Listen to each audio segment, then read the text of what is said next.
તો પરને પોતાનું માન્યા વગર રહેશે નહીં. કાં પોતાને પોતાનું માને ને કાં પરને પોતાનું માને. તો કે છે અજ્ઞાનથી આ આત્મા પરનો અને પોતાનો પરસ્પર વિશેષ તફાવત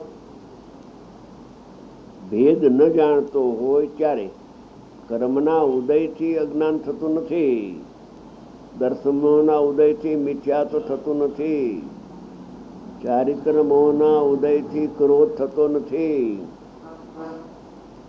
પણ પોતાને ભૂલે છે. સમયે સમયે હું જાણનાર છું એને બદલે કરનાર જ માને છે, અને જાણનારો જણાતો હોવા છતાં હું પરને જાણું છું.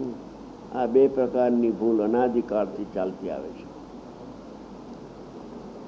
અજ્ઞાનથી આ આત્મા, અજ્ઞાન એટલે પોતાને ભૂલી જવું, એનું નામ અજ્ઞાન. હા, અજ્ઞાનથી આ આત્મા પરનો અને પોતાનો એટલે દેહાદી ને રાગાદીનો પરસ્પર અરસપરસ વિશેષ નામ તફાવત નામ જુદાય ન જાણતો હોય ત્યારે છે તો જુદે જુદા. આત્મા ને અનાત્મા બે જુદા છે, પણ એને જુદાપણાનું ભાન નથી, પણ એને એક લાગે છે. શરીરને જ આત્મા માને છે, રાગને જ આત્માનું કર્મ માને છે, અને રાગને જ આત્માનું જ્ઞેય માને છે. અકર્તા દૃષ્ટિમાંથી ગયો અને જ્ઞાયકનો જ્ઞાતા હતો એ ચૂકાઈ ગયો, અને રાગનો ને પરનો જ્ઞાતા છું એમાં રહી ગયો, જાણવા રોકાઈ ગયો. ન જાણતો હોય ત્યારે પરને પોતારૂપ કરતો, એટલે રાગાદીને દેહાદીને મારા છે એમ માનતો, એમ માની બેઠો છે.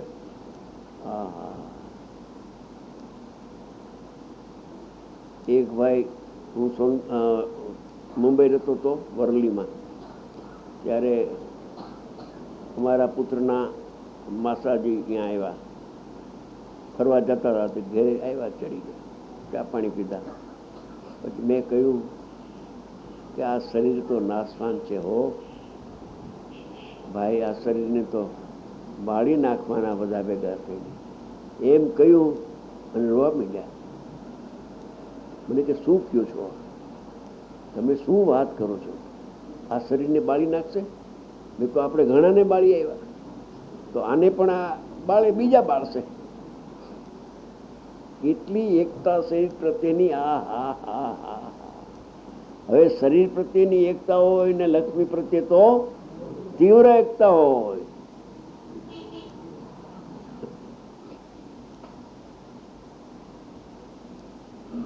જળ તરીકે બધું સરખું છે કે નહીં?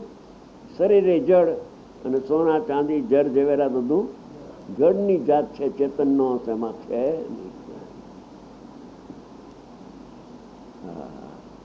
દેખત ભૂલ છે આ.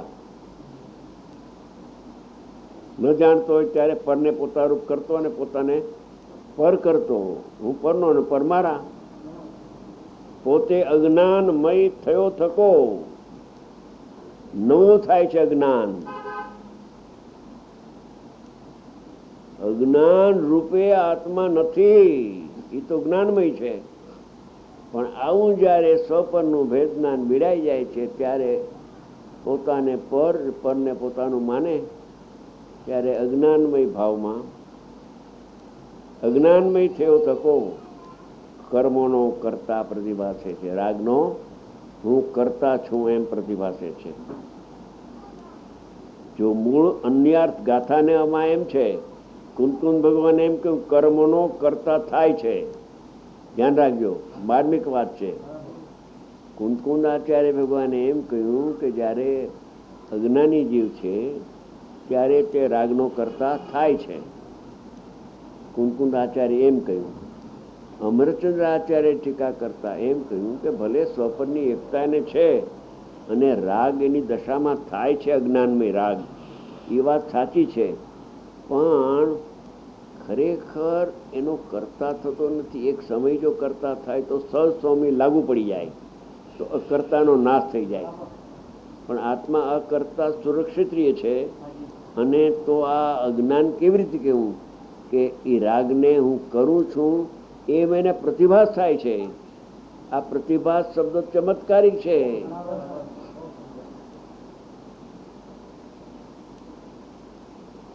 શું સમજાણું કે ગુરુ કે છે કરતા થાય છે, સમજી ગયા? અને એના ગણધર કે છે કે કરતા પ્રતિભાસે છે, કરતા થતો નથી. કરતા થઈ ગયો હોય તો અકર્તા ન થાય, કરતા પ્રતિભાસે છે તો અકર્તા થઈ જાય.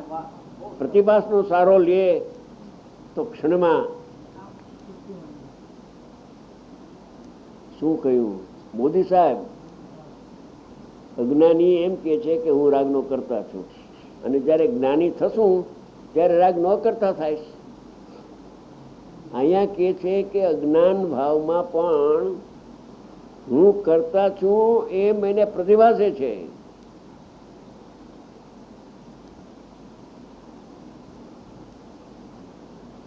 સોનગઢનું એક પંચાધ્યાય છપાયેલું છે અને બીજું હમણાં છપાણું. એમાં એમ કહ્યું એક ગાથા મથાળામાં કે જ્ઞાની ને અજ્ઞાની વચ્ચે પદાર્થના પ્રતિભાસમાં તફાવત છે. પદાર્થના પ્રતિભાસમાં તફાવત છે. યાદ કરજે, બતાવીશ. પદાર્થના પ્રતિભાસમાં તફાવત છે. અજ્ઞાની રાગનો કરતા થયો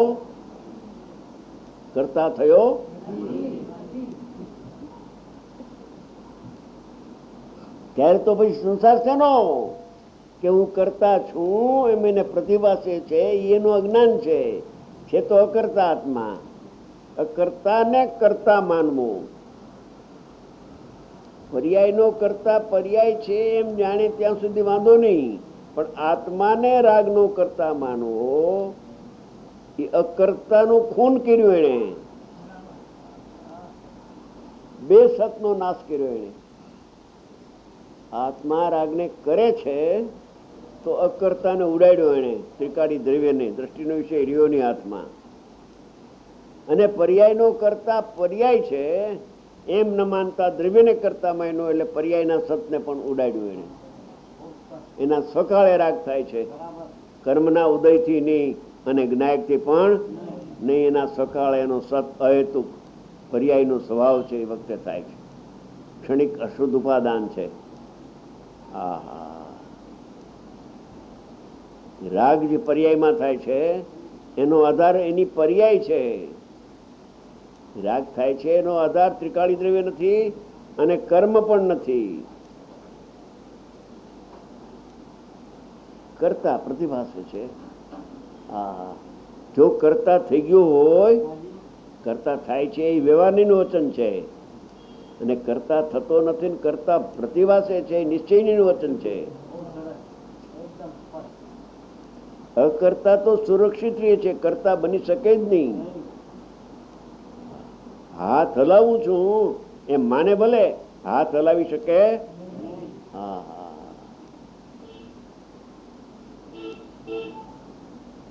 એક કે છે કરતા થાય છે અને બીજો કે કરતા પ્રતિભાસે છે. એ અજ્ઞાન છે. એનું કરતા થઈ ગયો હોય તો અજ્ઞાન ન કહેવાય, તો એનો સ્વભાવ કહેવાય. અરે જ્ઞાન નો કરતા નથી તો રાગ નો કરતા ક્યાંથી થાય?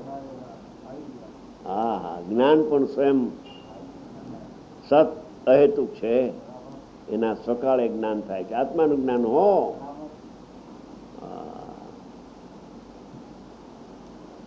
અરે વારંવાર ઉપયોગને તત્વમાં લગાવે એ સમ્યક દર્શનનો અધિકારી છે. દાન કરે, ચિયળ, તપ, વ્રત, સુકાઈ જાય ને ભલે ને શરીરે, પણ જ્ઞાન બીડાઈ જાય એનું.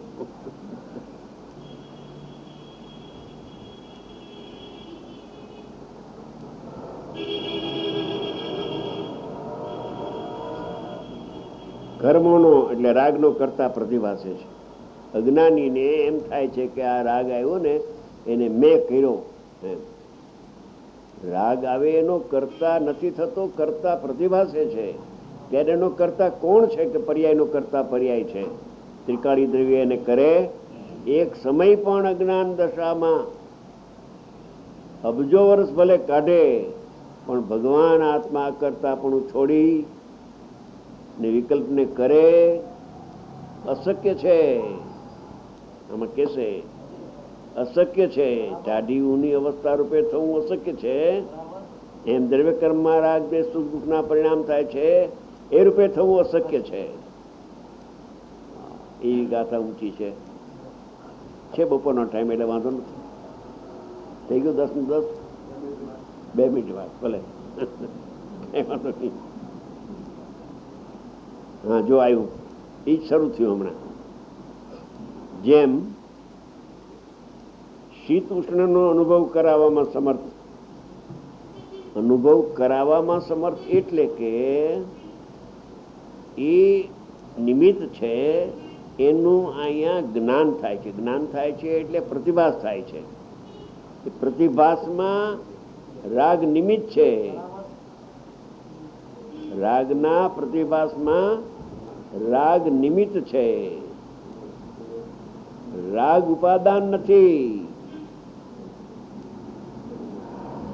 ઉપાદાન તો જેમાં પ્રતિભાસ થાય છે જ્ઞાનમાં એ ઉપાદાન છે. જેનો પ્રતિભાસ થાય છે એ તો નિમિત્ત છે.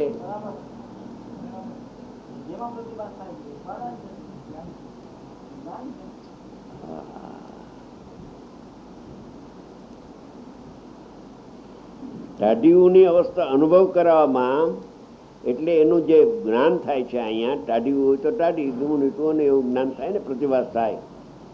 એવી શીત ઉષ્ણ પૂતગલ પરિણામની અવસ્થા પણ નો કર્મની અવસ્થા છે. કર્મની અવસ્થા નથી, ધ્યાન રાખજો. ટાઢીઓની અવસ્થા થાય છે એ નો કર્મની થાય. જડ કર્મમાંની વાત નથી. કર્મમાં તો રાગ થાય છે, હમણાં આવશે. અવસ્થા પૂતગલથી અભિન્નપણાને લીધે ટાઢીઓની અવસ્થા શેનાથી અભિન્ન છે? કે એ પૂતગલથી અભિન્ન છે, નો કર્મથી અભિન્ન છે. આત્માથી સદાય અત્યંત ભિન્ન છે. ટાઢી ઊની અવસ્થા રૂપે પરિણમે છે પૂતગલ, નો કર્મ. એનાથી ભગવાન આત્મા એનો ભલે પ્રતિભાસ થાય, પણ એ આત્મા ટાઢી ઊની રૂપે થવું અશક્ય છે, આવશે. અને તેના નિમિત્તે થતો જો ઓલું નિમિત્ત હતું ટાઢી ઊની અવસ્થા, તે પ્રકારનો અનુભવ થવા આત્માથી, તે પ્રકારનો અનુભવ એટલે તે પ્રકારનું જ્ઞાન. ટાઢું હોય તો ટાઢું એમ ભાષે, ગરમ હોય તો ગરમ એમ ભાષે જ્ઞાનમાં. અનુભવ આત્માથી અભિન્નપણાને લીધે જ્ઞાન આત્માથી અભિન્ન છે, અને ટાઢીઓની અવસ્થા પૂતગલથી અભિન્ન છે. બે પદાર્થ ભિન્ન ભિન્ન છે. પૂતગલથી સદાય અત્યંત ભિન્ન છે. આત્માથી જ્ઞાન અભિન્ન છે, અને પૂતગલના પરિણામથી આત્મા સદાય ભિન્ન છે, રહેલો છે. ટાઢી ઊની અવસ્થા રૂપે પરિણમતો નથી. તેવી રીતે તે પ્રકારનો અનુભવ કરાવવામાં સમર્થ, નિમિત્ત. સમર્થ એટલે નિમિત્ત. એવી રાગ દ્વેષ સુખ દુઃખ આદિ રૂપ પૂતગલ પરિણામની અવસ્થા. જીવના પરિણામ નથી, ભ્રાંતિ થઈ છે તને. જીવના પરિણામ, જીવની જાતના ઉપયોગ એ જીવના પરિણામ છે. બહુ સરસ છે વાત. પૂતગલ પરિણામની અવસ્થા પૂતગલથી અભિન્નપણા લીધે આત્માથી સદાય ભિન્ન છે, અને તેના નિમિત્તે થતો તે પ્રકારનો અનુભવ એટલે જ્ઞાન. તે પ્રકારનું જ્ઞાન. રાગ હોય તો રાગ જણાય છે, દેશ હોય તો દેશ જણાય, એ પ્રકારનું જ્ઞાન. આત્માથી અભિન્નપણા લીધે પૂતગલથી સદાય અત્યંત ભિન્ન છે. પૂતગલના પરિણામથી આત્મા સદાય ત્રણે કાળ ભિન્ન છે. ભિન્ન થવાની વાત નથી, ભિન્ન છે. ભિન્ન છે ને ભિન્ન શું કરવું? ભિન્ન છે ને ભિન્ન જાણવું. ભિન્ન છે ને ભિન્ન જ્ઞાન જાણે છે. ભિન્ન કરવાનું નથી. ઉપદેશ કથનમાં એમ આવે ભિન્ન કરો. હા, સિદ્ધાંતમાં તો એમ છે નહીં. હવે જ્યારે ટાઈમ થઈ ગયો ને ટાઈમ, બપોરે લેશું ફરીથી થોડુંક.